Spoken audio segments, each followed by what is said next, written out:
โอ้คือแต่งตัวงามแท้บัดนี้สิเข้าไปในวัดสิเข้าไปในวัดมีข่าวดีสิบอกพอมีข่าวดีอิหยังกันนะ น้องเพิ่นโทรหาว่าผู้บ่าวสิมาขอเอ้า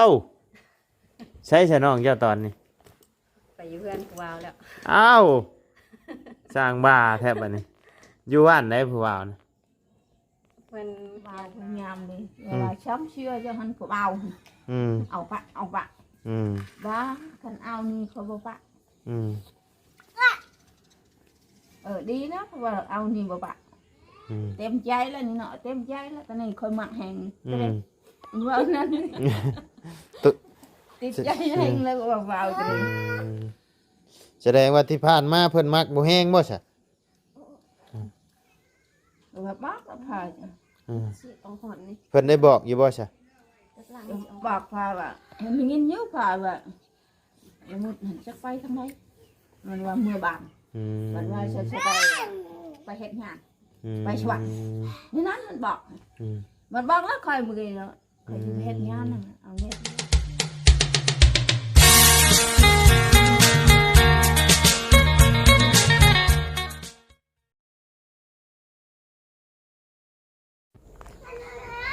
ทักทายกับสบายดีเด้อเนาะพ่อแม่พี่น้อง FC เบิร์ดจะขู่สู่คนเนาะเพราะว่าอยู่ในและต่างประเทศก็ยินดีต้อนรับกับสู่ซ่องบ่ไล่คือเก่าพี่น้องเลยเปิดคลิปเปิดภาพมาตอนนี้ก็อยู่ฮอดบ้านแล้วเนาะพี่น้องเลยก่อนฮอดเพื่อนแบะหาสแตลเพื่อนก่อนพี่น้องเลยก็ถ่ายน้องอัดเจืองแล้วก็ลงมาเลยพี่น้องเลยบ่ได้ขายเครื่องบ่มื้อนี้เนาะพี่น้องเอ้ยใช่บ่ได้ขายเครื่องบ่มื้อนี้เบิดแล้วบ่ขนมนะบ่ได้เปิด เด้ สบายดีสบายดีเนาะ ด้ เป็นจังได๋คือว่าเก็บได้บ่มันค่ำได้เก็บบ่ บ่ได้ออก บ่ได้เอาออกมื้อนี้ ช่วงนี้ขายบ่ค่อยดีปานใด ขายบ่ค่อยดี เก็บไว้ให้ลูก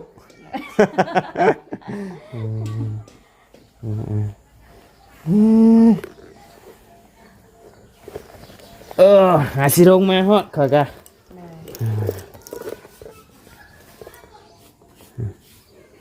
โอ้คือแต่งตัวงามแท้บัดนี้ สิเข้าไปในวัด สิเข้าไปในวัด มีข่าวดีสิบอกพอ มีข่าวดีอิหยังกันนะ น้องเพิ่นโทรหาว่าผู้บ่าวสิมาขอ เอ้าใช่ซะน้องเจ้าตอนนี้ ไปอยู่เพื่อนผู้บ่าวแล้ว เอ้าสร้างบ้าแทบบัดนี้อยู่บ้านได้ผู้บ่าวนะ เพิ่นเขียนว่าบ้านเนี่ยพวกก็อ่านบ่ค่อยออกปานใด ใช้เอาเบิ่งดูฮะอยู่บ้านไหนเอ้าเนาะคือว่าสิไปเฮ็ดเวียกอยู่เวียงกลับมาเพราะว่าเอาผัวแล้วไอ้เนาะพี่น้องเอ้ยเอาบ่ติเพิ่นแหละเนาะพี่น้องเอ้ยความมักความฮักบ่เข้าไผออกไผพี่น้องเอ้ยเพิ่นเขียนเป็นภาษาลาวบ่ แม่น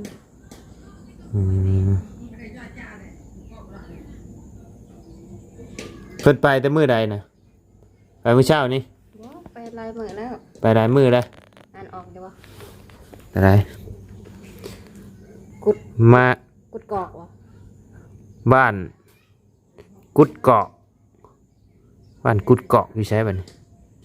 โมเมนต์กุดกอกกุดบอก กุดบอก ออกเลยสระออกตัวบอบอกโมเมนต์กุดบอลนี่กุดบอดกุดบอกอหย่างวะอยู่ใช่ว่ากุดบอดบอก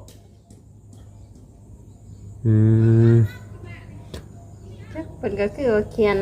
บ่อยากเป็นปานใด นั่นแหละ หรือว่าอ่านบ่ออก เอาผัวอยู่ใช้บ้านเราจะถามว่าเอาผัวอยู่ใช้เนาะ เลย บ้านไอ้กุดเบิ่งฮะ โต กุดบอก ค่อยอ่านบ่ออกภาษาลาวอ้อยเหรอ โบบ้านกดอ้อยอหย่างบ้านกดอ้อย จัก อยู่ใช้อยู่ใกล้ๆอยู่บ่ แกคือเพิ่นถามกันว่าอยู่ทางแกอันนี้ อยู่ทางแก่งเกาะบ่ คือสิแม่น อืมอืมอืมไปแต่หลายมื้อแล้วติ เลย เอออืมๆใจคือว่าคุยกันตอนนั้นคุยกับผู้ว่าคือว่าผู้ว่าอยู่กรุงเทพผู้ ก็ผู้ว่าอยู่กรุงเทพเพิ่นไปอยู่กับแม่ผัวก่อน โอ้สร้างว่าแท้ ผัวน่ะบ่ได้อยู่นำ เลย แต่ไปอยู่นำแม่ย่าก่อน เลย อ้าวสร้างว่าแท้ข่อยหาสิเคย ห็นผู้ว่าเพิ่นว่าไปฮอดแม่ยาต้มไก่ให้กิน อืมหาสิเคยได้ยินนี่แล้วข่อยกะ จนเจ้าสิกล้าไปอีบ่ บ่ ผัวบ่อยู่เอ้ยเนาะกล้าไปเนาะเรากันเนาะอืมทั้งพ่อฮู้หรือบ่พ่อนะ ยังอยู่ ยังบ่ฮู้อยู่ จ้ากันทุจ้าปลาลู ทุจ้าเออโอ้ตัดผมอีกเลยเนาะ ตัดอีกแล้ว เออบ่ได้ให้ว่าตัดผมแบบนี้ หัวโน อืม เจียวเพิ่นเอาขี้หินแกงใส่หัวครับพี่ หัวแตกเลย โนอยู่ อืม ตุย อ่าแน่สีใช้บ่มีหมูชับบาดนี้ดาชาวก็ไปปะอะไรอีหยังอ่ะ ไปเอาขนมพามาให้กินไป มึงชับนี่ เบิ่งชับโอ้ยน่ะ คือว่าเอาขนมพามาให้กิน ไปเอาขนมไปเอาขนมกินไปอืม เพิ่นไม่เอาให้ ไปเอาขนมไป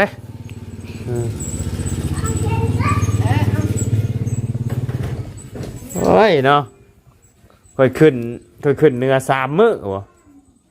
กลับลงมา 3 มื้อ3 คืน 3 มื้อ3 คืน 4 มื้อฮะลูกไก่เอาเนาะพอดีเพิ่นมาขอลูกไก่ตีเพิ่นว่าแต่เจ้าของว่าได้เลี้ยงไก่ตีแต่หึงเลยพี่น้องไงกำลังจับเพิ่นอันเข้ามาบ้านให้เพิ่นอยู่กับไก่แม่ย่อ เก่งอยู่บ่ โยกกับว่าเก่งอยู่หั่นแหละกินมาหลายหัวอยู่ได้ แต่โดนนะตั้งแต่เข้ามานี่ข่อยก็ไม่ได้สนใจเลยมีเวลาเดิมเพิ่นเอาเพิ่นมาเข้ามาเลี้ยงมาอย่างเลี้ยงขายลูกมันก่อนมา โอ้ยเนาะน้องมาหาชิอยูน้ำมีผู้ปากผู้ว่าวน้ำเนาะสเตล ไปจับ ไปซับ จังไดก็บ่แพ้คู่ครองก็ดอก จังใดกับบุฟเฟ่คู่ครอง ดึงไว้ก็บ่อยู่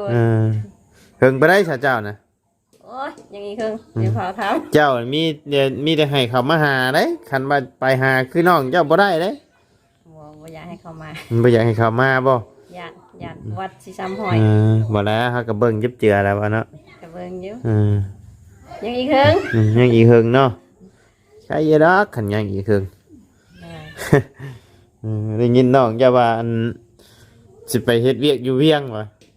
ค่อยขึ้นไป3 มื้อลงมาเพราะว่าไปอยู่น้ำแม่ย่าเด้โอ้ยเนาะ ให้ก็ฮู้แต่เช้านี้ เจ้าก็ฮู้เช้านี้ โดยให้เพิ่นตั้งกลุ่มให้เพราะว่าผู้ใดตั้งกลุ่มคือมี4 คน อืม เดี๋ยวเพิ่นตั้งกลุ่มกับผู้บ่าวเพิ่น อ ถามข่อยว่าป้าเขารองน้องเท่าไหร่เพราะว่า20ล้านกับคำบาทหนึงทอกหมดเขาว่า เพิ่นว่าแพงแท้เพราะว่าโอ้ยอันนั้นน้อยสุดแล้ว เงินชาวล้านนี่ถือว่าถูกได้คู่มือนี่พี่น้องเอ้ย ก็คือ ชาวล้านนี่ก็มีอยู่30,000ผู้ทางนี้นำมาแต่นาได้หยังกันนะหาบหยังมาน่ะหาบทาน มาพี่อันสแตลสิบอกข้าวดีนี่อ้าวมีนะเปล่าสแตลสิแจ้งข้าวดีนี่ข้าวดีได้เงินได้คำนี่แล้วนั่งกินน้ำกันนี่ น้ำก็บ่ได้เข้าตู้ กินน้ำเย็นๆกัน บ่ได้เข้าตู้ ไม่ได้เข้าตู้ก็บ่เป็นหยัง กินน้ำก่อน กินน้ำกันสักหน่อยสิสมัครน้ำ ใช้ทั้งอัน ผัวได้ค่ะ ไปงาน ไปงานโอ้คันพอแล้วผู้แล้วแห่งสิดีใจได้นี่เนาะจักสิดี ดีใจหมดแล้ว ฮะเจ้าก็ดีใจคือกันดิ กินน้ำก่อน กินน้ำกัน นับจังตะพาแต่แม่ก็ดีใจหมดแล้ว กันมากินกันวะ ข่อยได้แล้วข่อยแล้ว มาไปสิบอกเด้อ น้ำ โอ้ย โทร เนาะ หาว่าผู้บ่าวสิมาขอเขาก็บอกว่ามาขอน้ำพ่อแม่พอแล้ว เพราะว่าวันไหน จักทำคุณพอแล้วบนเนื้อกระต่าย วันนี้กันใต้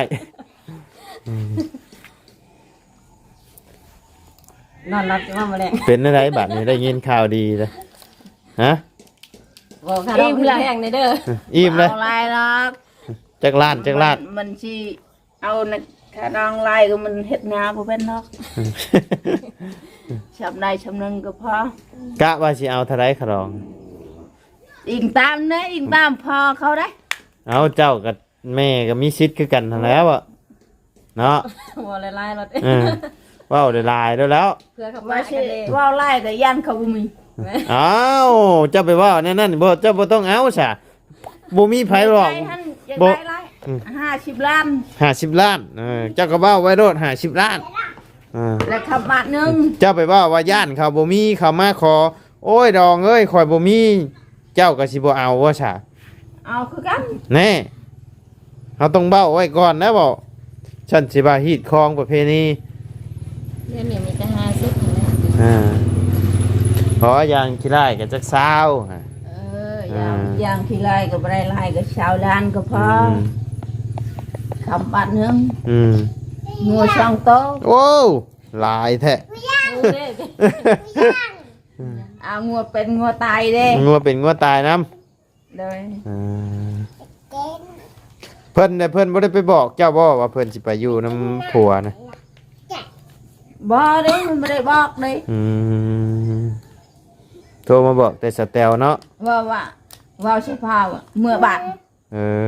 ว่าสิพอว่าเมื่อบ้าน จะว่าเจ้าใต้ว่าสิไป ลงสวรรค์นะ ไปส ลง วรร ส ค์ วรรค์ เอาตัวอีกหนึ่งมาอยู่ไทยแล้ว อยู่ไทย ก็ระบุเสือจับ เนาะ อันนี้น้ำมือนั้นไปคุยอยู่เหือนบังนี่บังผู้บ่าวผู้งามเลยว่าช้ำเชื่อเจ้าหันผู้บ่าวเอาปะว่าคันเอานี่เขาบ่ปะดีนะเพราะว่าเอานี่บ่ปะเต็มใจแล้วนี่เนาะเต็มใจแล้วตอนนี้ค่อยมักแหงว่านั้นติดใจแหงแล้วก็บ่าวตัวนี้ แสดงว่าที่ผ่านมาเพิ่นมักบ่แห้งบ่ซะ แบบบอกกับพาจ้ะ สิเอาหอนนี่ เพิ่นได้บอกอยู่บ่ซะ จักหลังนี่เอา บอกพาว่าเห็นเงินเยอะพาว่าไอ้มุดหันจะไปทางไหนมันว่าเมื่อบานมันว่าจะไปเฮ็ดงานไปสวรรค์นี่นั้นมันบอกแล้วคอยมือเนาะคอยจะเฮ็ดงานน่ะเอาเฮ็ดนี่ได้ช่วยละอยู่สวรรค์ก็เฮ็ดก็ว่าบอกแน่แต่เอาหันพ่อแม่ก็บอกจะไปทางไหนก็บอกเนี่ยมันแอบเพิ่นสิบ่ได้เป็นห่วงเนาะเพิ่นสิบ่ได้คะนิ่งนำไปสวรรค์กันมีผู้บ่าวก็ค่อยเอาเด้อก็ว่ามันเล่มมีผู้ฟังเจ้าก็ว่าในนี้ คือจังว่าสิไปเฮ็ดงานอยู่เวียงกลับมาเพราะว่า เอาผัวเด้อโอ้ยเนาะ จะนายว่าเขาวันนี้เฮ็ดในชวันนี่นูดเฮ็ดงานอยู่ชวันบ่เดือนบ่ไหลเดือนถึกจะหาใช้ไหลนั่นบ่เคยเฮ็ด อยู่กรุงเทพบ่ ยักละวันแล้วมันว่าได้คนบนเคยเฮ็ดนั่นว่า เลี้ยง เดี๋ยวพ่อก็คืนนี้ก็เมา พอเมาอีกแล้ว เขาว่าในไหนเป็นห่วงลูกว่าลูกไปบ่ได้บอกว่าจังเจ้ากินเบียร์เอาลูกว่าเมื่อบาทมันว่าแช่แต้วอ่ะไปเฮ็ดงานมันว่าว่าชัดชื่อจังแล้วก็น้อยใจลูกไปแล้วก็กินเบียร์เพื่อนนี่หมด70,000คืนนี้ ใครอยู่ 70,000 นึง ใช่ละเงินขุดมัน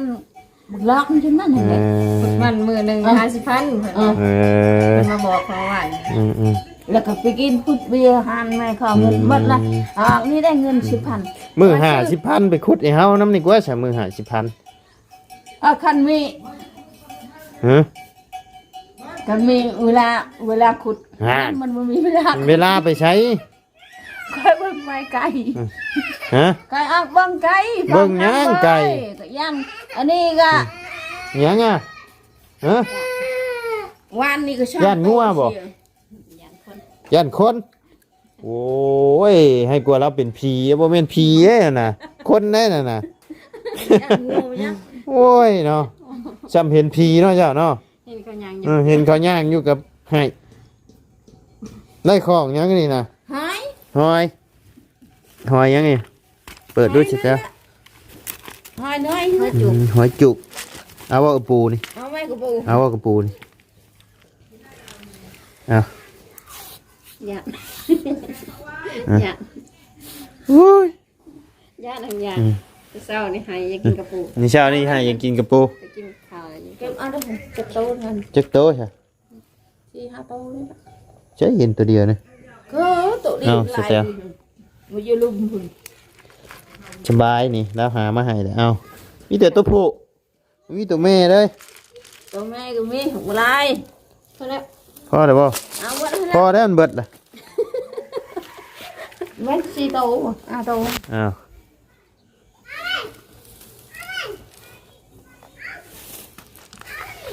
เอานี่เอานี่ อ้าว เบิด ชีโตะเขาเอิ้นชีโตะบ่แม่นหาโตะนี่นะ 2คู่ อันนี้ทานบ่นี่นะ ทานเข้าบุงโม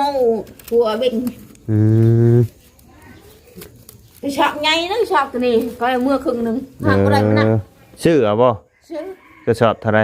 30 สอบ30โอ้พอชื่อแล้วเต็มสอบนี่บ่ เต็มนี่ยังเอามื่อบ่ยัง อื ทำหนึ่งนั้น สอบ30เนาะพอชื่อแล้วบ่อืมเขาขายสอบไม่น้อยนี่30อันนี้สอบ30ชื่อตัวนี้พี่ได้ข่อย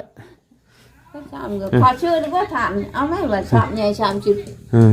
เอาแล้วเมื่อครึ่งนึง อืม นักอันนี้เมื่อนี่เมื่ออีก ชื่อไว้ให้นำเลยเด้อจักสอบจักใดสอบ30คันสอบตัวนี้นะ ชอบใหญ่นะ สอบใหญ่ฮะอืม ก็ชื่อนี่ก็ใช่ฟังเชื่อเอาแล้วมัน เป็นนั่นน่ะมันมุนลาย อืม ถือตัวผู้บ่าวเก็บ ถึกตัวผู้ว่าเก็บ มุนลายนี่เชื่อก็ทิมเชื่อครึ่งก็ชอบมัน อ่า ไอ้มีแต่ในปะมันจะชื่อนี่อยู่ลุ่มมันโว้ อ่า ปะว่าจะได้ว่าเสียเงินอันนี้มัน เท่าไรชื่ออยู่นี่ ท่าน เนาะ ชอบ6 กระชมราคาแล้วอ่ะเนาะ ว่าชมกันใช่นะฟังทำมันมุนลายนี่เห็นมันไม่ได้เป็นก้อนเห็นลายไม่มุน เก็บไม่มันนั่นเล็กน้อยเก็บนะ คัน มันหลายคนเก็บเลย มันค่อยเก็บ พอเก็บนะ ทานแล้วพุดนี่คักเลยมีแต่เป็นก้อนนี่พออันชาวบุญชื่อหาชอบมันคักเลยทานเลยเป็นก้อนในนี้นี่อันนี้โอ้มุนลายนี่ อันนี้ก็มุนบ่นี่ก็ อันนี้ไม่ได้มุนเนี่ยเขาเก็บเอาเองนี่ แม่นแล้วเนาะเรื่องเอาแต่ตัวงาม เขากับตัวมันขี้ได้เขาก็ไม่ได้ขายแล้วอ่ะ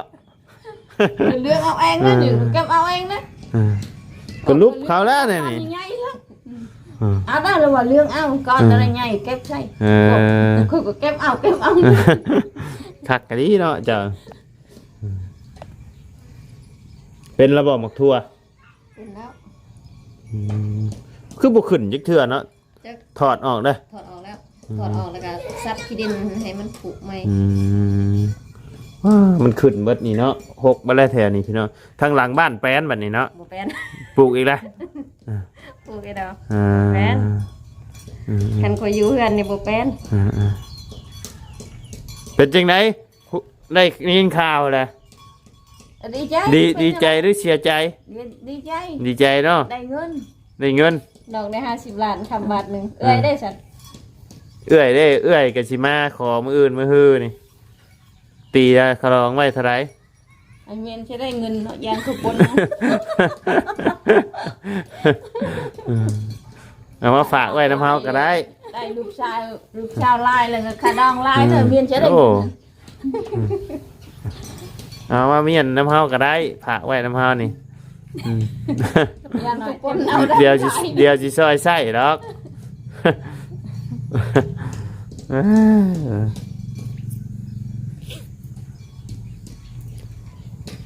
คิดว่าเพิ่นไปเวียกไปงาน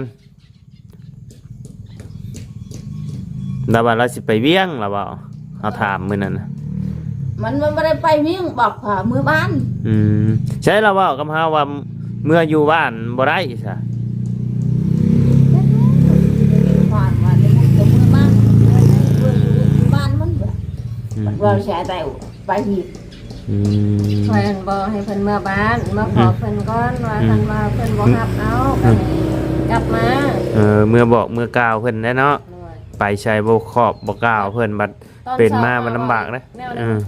ตอนเช้าว่าคอยถามว่าน้องไปไสคือเอาถุงไปนำคือว่าไปตอนเช้าตอนเพลนมา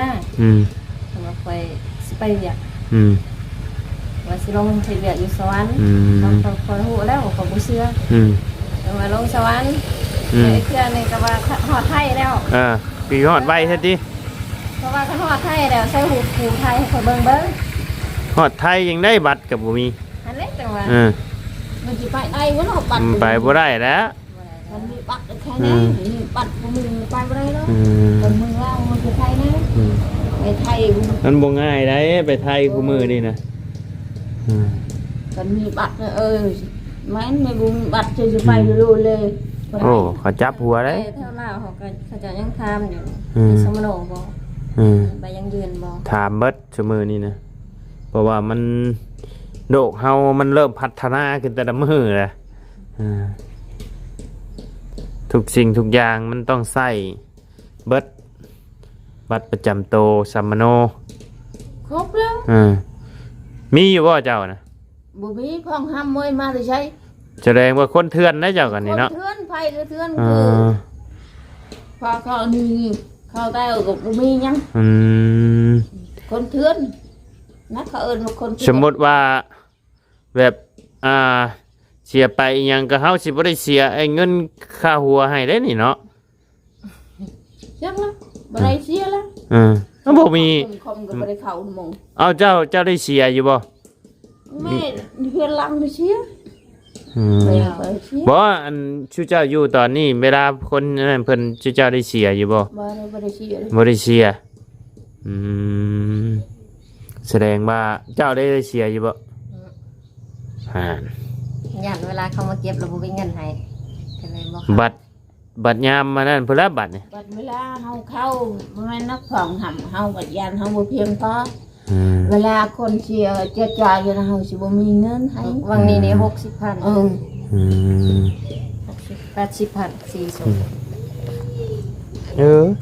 40คือในเงินเพิ่นประกาศว่าสิขึ้นหัวละ50,000น่ะได้บัด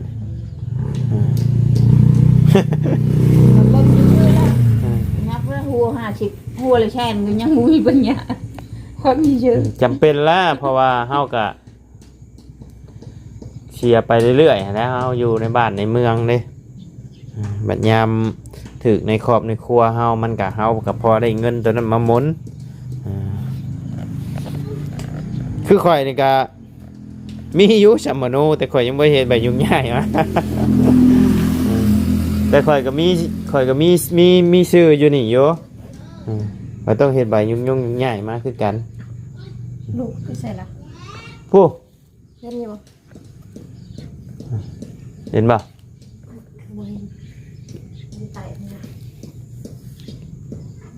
เห็นบ่อันนี้มาแล้วว่าแต่งานยังบ่เห็นบ่ไผจักแล้วผัวไผผัวและยันวันมีเจ้าอยู่ในเห็นบ่แล้วเฮาก็หาสิมานี่นี่ได้โคมเลยถือไปโคมสองอันมือถือไปบัดเมื่อเอายังก็เหนียวทางเดือนแจ้งอยู่แต่ว่ามันแจ้งจิกมันแจ้งเนื้อเดินมือได้มือได้เพิ่นมาสิมาคอนะชัดแต้วเพิ่นบอกว่าให้คอยบอกพอก่อนแต่คอยบ่ทันแน่ใจบอกกระทั่งไรสิเป็นผู้รับฮีดรับครองมันคอยบอกพ่อกับแม่พุ่นนะ กันนั่นแหละ ก็ย่างใหญ่ก็ยันพานั้น กันนั่นแหละชื่อเจ้าสิฮับบ่ล่ะเราบอกทั้งนั้นน่ะทั้งนั้นบ่ต้องทั้งนั้นบ่ฮับพี่ทับ ทางนั้นนั่นปะเลยฮับได้ทางนั้นบ่ได้ปะฮับบ่ได้ กันแนวมันแหละต้องให้น้องเจ้าน่ะบอกทั้งนั้นก่อน คันก็เจ้าบ่ฮับเลยมาที่เขาจะฮับ แต่ความหมาย มันหลายอย่างนะ ความหมายของน้องเพิ่นว่าสิมาหาพ่อกับแม่พี่คือสิทางนั้นมันจบเก่าบ่ซัก คุยกันในได้ซะย่านหน่อยว่ามาเอ้าตอนผัวผู้นั้นคอยเป็นผู้ฮับมาทางนี้บัดเนี้ยนี่คือคอยอีกนะ ข้อยอยากให้เจ้าเคลียร์ทางนั้นก่อน งั้นแหละเคลียร์ให้มันจบแบบว่าขาดจับเจือนะ ว่าทางคุณว่าสิแล้วแต่พ่อแม่แต่คอยนี่บ่ฮับแล้วยาแล้วใครนะ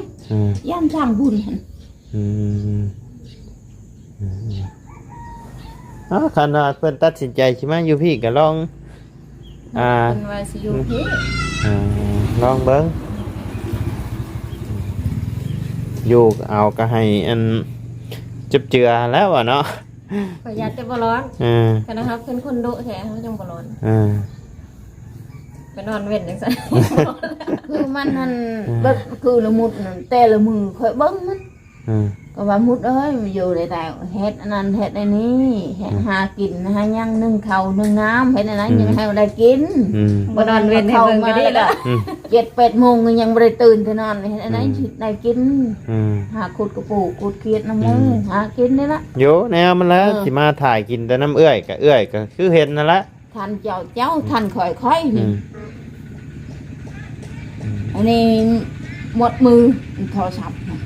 มือนั้นก็ปู้นอนในเตียงหันคุยออกไปแม่จะหน่อยแต่เอาหาย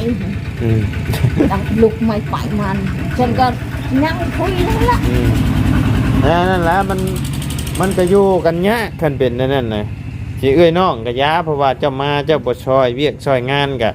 เฮาผู้เป็นเอื้อยก็ต้องปากต้องเบ้าแน่แหละ ต่อพามาคือเครื่องหันอยู่พี่เจ้าข้างพุ่นอยู่ไหนพุ่น นอน ก็ว่าให้ไหนบ่ละมุดขายเครื่องคือไปนอนอยู่ไหนไผตึนั่นเทื่อหมู่มาชื่อเลยเฮ็ดไหนจังได๋ขายคอยจักนอนก็ง่ายดีติ เป็นหยังเจ้าบ่ได้นอนคืนบ่ได้นอนกลางคืนเป็นหยังเอานอนทางนอนบ่อิ่มนี่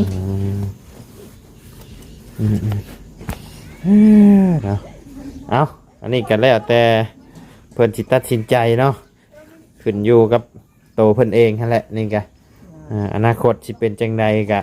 สิดีสิชั่วก็อยู่ที่ตัวทำนั่นแหละพี่น้องเอ้ย ไปสำหรับคลิปนี้ก็ให้ทั้งแม่สแตลเพิ่นเมื่อหา1 ข้าว 1 น้ำท่าผัวก่อน1นะบ่ยังแล้วเพื่อก็กินข้าวเย็นกินข้าวเย็นมันไหลไผก็ออกเนี่ยป้าสบายดีเด้อเนาะโดยอยู่ดีมีแห้งบัดสุขุสุคนเนาะป้าพี่น้องเอ้ยสำหรับคลิปนี้ทางบัวไลก็จะได้ขอจบคลิปปิดคลิปลงไปเพียงสำนี้ก่อนเด้อพี่น้องเด้อพบเจอกันในคลิปหน้าเนาะสำหรับคลิปนี้ไปละสบายดี